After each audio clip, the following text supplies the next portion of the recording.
搶人才搶到破紀錄，錯，係走人才走到破紀錄啊！政府高調宣傳搶到23萬人才，但原來超過40%人嚟到嫌棄香港，簽證到期即刻送人，咁啊等我廢佬同你踢爆，點解香港淪為人才中轉站？政府個搶人才計劃表面風光，內裏穿窿。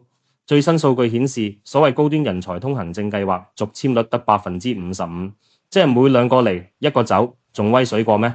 等廢佬同你計條數，政府話搶到23萬人，按55%續簽率計，即係最後得返12萬幾人肯留低，其餘10萬幾人嚟香港旅遊咗一圈就走人。你話係咪浪費公帑？點解留唔住人？3大死症：第一，生活成本癲過癲佬，一個內地專才嚟到香港租個200尺納米樓，閒閒地15000蚊，同樣價錢喺深圳可以租到1000尺豪宅兼請工人，搭車又貴，食飯又貴，買餸又貴，最慘係付出咁多，換嚟嘅係劏房、擠迫、空氣差。你係人才，你會點揀？唔好意思啊，香港，我返去大灣區住豪宅算啦。第二，社交隔閡大過維港，我哋講廣東話，佢哋講普通話，雖然同聲同氣，但文化差異真係唔講得笑。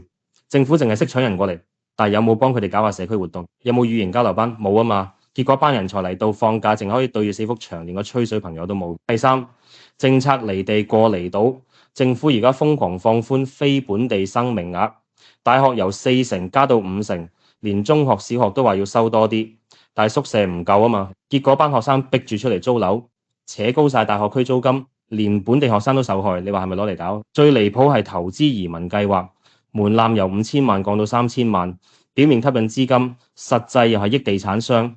班有錢人嚟到，10個有9個都係買樓收租，有幾多真係會投資創科？我哋小市民呢，完全感受唔到好處啦，只係見到街鋪繼續吉，租金照舊貴。政府成日發夢話要人口增加到1000萬，但係現實係連本地人都頂唔順移民走人。與其3塊公帑搶完又走，不如踏實啲搞好房屋、醫療、教育呢啲基本嘢，等香港人自己都願意留低肯生仔，好過啦。所以話各位街坊，與其等政府搶人才，不如我哋自己做好自己。記得 like 我個 channel，訂閱我廢佬加通知鐘仔。下集同大家再吹過，拜拜。